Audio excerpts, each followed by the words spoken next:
Amerikas ģenerālis Bens Hodžes, kurš agrāk komandēja amerikāņu spēkus Eiropā, ir nācis klajā mūsu presē ar informāciju par to, kā izskatīsies karš Latvijā.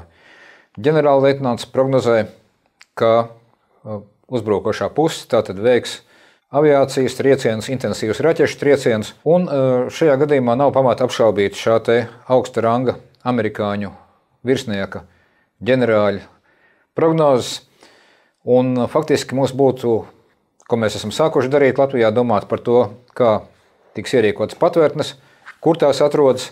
Tātad jāiekļauj attiecīgi šādu te patvērtņu būvniecība jaunu ēku un veikalu un tam līdzīgi celtniecības izmaksās.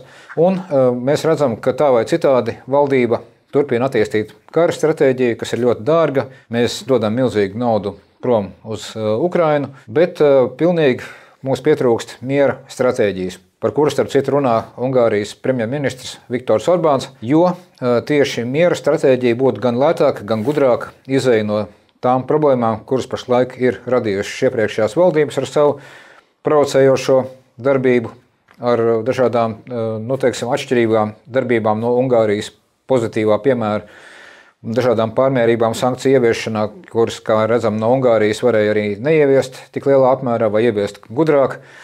Līdz ar to es domāju, ka šī politika, šī attieksme ir jāmaina. Pretējā gadījumā patiešām īstenosies amerikāņu virsnieka prognoze.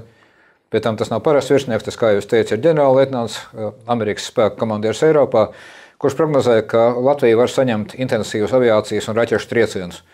Ja mēs tādas negribam, tad ir jāmaina esošā saima, jāiet parakstīt saimas atlaišanu, jāmaina kopumā Latvijas politika no kara stratēģijas uz miera stratēģiju.